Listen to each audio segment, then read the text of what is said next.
G'day folks. Well, it's time to strip out the old Daewoo, at least lighten it up a bit and get rid of a lot of rubbish while I've got the trailer getting loaded for the tip. I just want to get rid of a lot of plastics and things, seats, strip the foam and crap off the seat backings and that sort of stuff, strip out the headliner, any unnecessary glass. I know I could probably sell a bit of this stuff on eBay, but I just don't have time for that sort of stuff, and well, these cars are only worth about $100 a ton to the wreckers, so I mean, they're just not worth anything. So instead of trying to make deliberately trying to make a profit on it, we're just going to have a bit of fun with it, and starting with ripping all the guts out of it. I'll probably dismount the hatch itself, which seems to be pinned, bolted and pinned to the body. Yeah, it's a bit of a shame. Everything else is in good condition. I'll keep light assemblies and things. Okay, well the camera ran out of batteries, so I just put it on charge and went a bit nuts taking bolts and things out. And as you can see, the back seats are out. It's all fairly easy. It's all clips and things like that. I just knock the heads off these. Not worth keeping them. Yeah, and just tear it all out. The seats are pretty easy. These ones are easy enough to strip down. It's just a little gasket type thing that fits in the outside of it. Backing panel with a tubular brace and a locking mechanism. So you pull up on the button and you can fold the seats forward. That's all that is. I don't know if it locks permanently, but it should.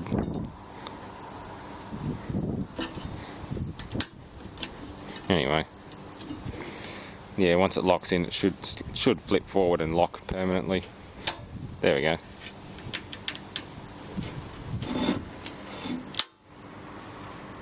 Not a bad little gizmo.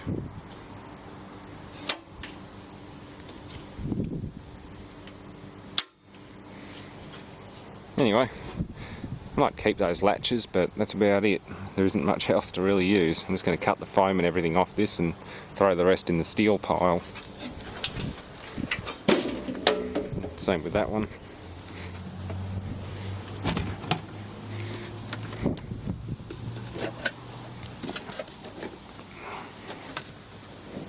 There's really not much holding it on there. Nothing at all.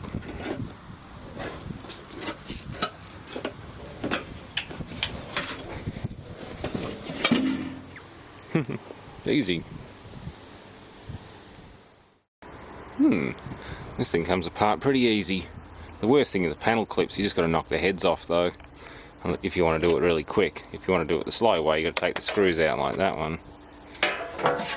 That's one of the armrest pieces from in there. They're actually steel. Interesting. Yeah, there really isn't much worth keeping on this thing. They're just dirt cheap runabout cars, and they're only worth about $100 a ton.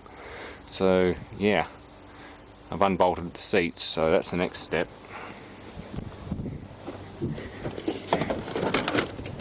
Get out. Ow. Trying to smash it into the air conditioner coils. Any coins? Yeah. We're up to 20 cents so far, although I pretty much cleaned it out when I got it. There's another 10 down there and another 5 in there. It's always fun finding coins in old cars. And that bar is for the safety belt. It goes down through the chassis. I'm sure if I undo this end, it'll just pull clean through. But that's where the other end of the seat belt goes. Such a mouldy yuck. One of the reasons I'm canning this is not just because of the mould, but it's a smoker's car, so the headline is all yellow and nasty, and the damn thing doesn't even run properly. Yeah, that's pretty bad. Like I said before, this car ain't worth the time or the money, just like the little Festiva. I'll be keeping the Festiva, but this one, it can go. Look at that slider. Yuck. This thing's bad. A lot of that white stuff is just me spraying ammonia-based cleaner around to try and kill some of the muck. Just before I work on it, I guess. Or whenever I got it. I think I did that about a month or two ago, a couple of months ago. Got some good high tensile 8mm bolts. Grade 10.9. I'll be putting the driver's seat back in, but the passenger seat can go.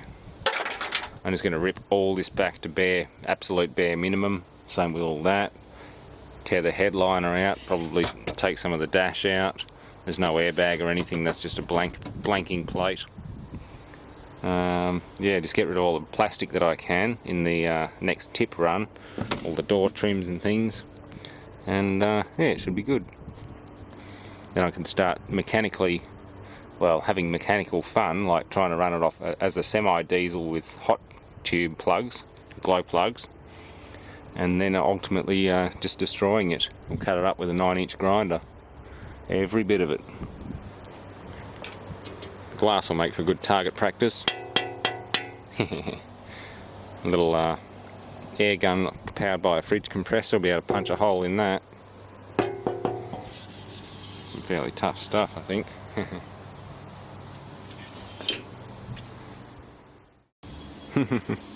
Like, once you start getting an edge on it, the whole lot just comes out in one go. A couple of clips and it's all in series. You start at the front and work your way back and everything just goes flying out the back end.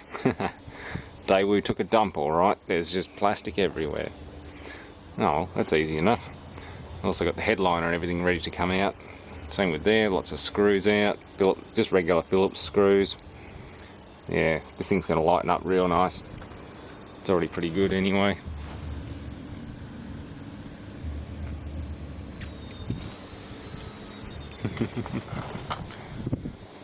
Then get the seat belts and things out.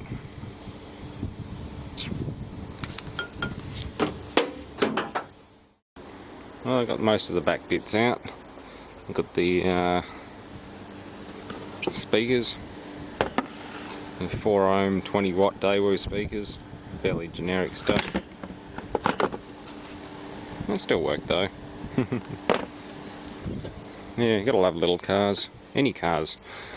I mean, my dad's used to race stock cars a lot, like Holden Monaro and Tirana, that sort of thing.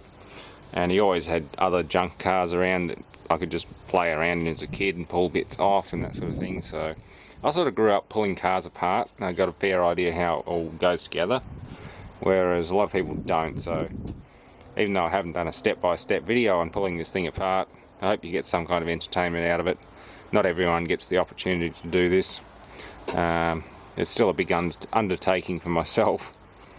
I mean, I've got to get rid of the body shell when I'm done with it, so more than likely that'll involve a 9-inch grinder.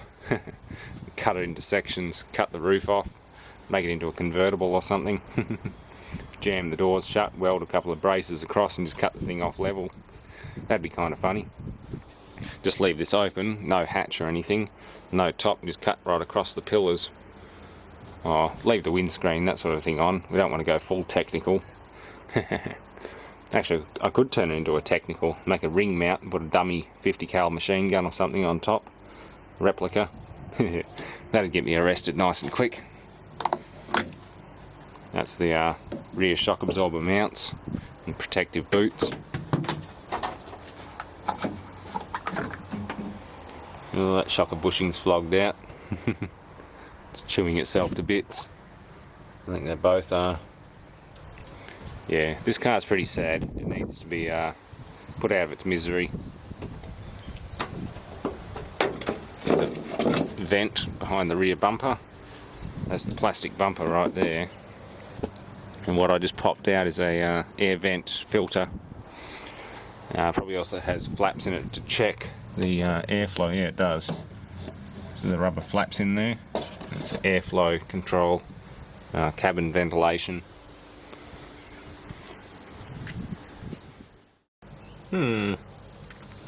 This thing doesn't have a cable going to it like a normal pyrotechnic pretensioner, but it does have a warning on it like that. And it kind of makes me happy. Oh, I've got to pull these things out and find out what the deal is. Yeah, absolutely. I do have a pyrotechnic pretensioner somewhere, but these don't seem to have a cable going to them. I mean, there's the door light switch and the main loom going past it, but nothing going to it. Same with the one on the other side. So it's a mechanical pretension of it. Yeah, there's something in there. It goes all the way up inside. Could be just high spring tension, maybe. Don't really know. This stuff's good for lifting old engines and things. Just cut the seat belts out of a car and use it to lift the engine out. Anyway, that'll do for tonight, and thanks for watching. It's the weather's just about to change, so let's wrap things up.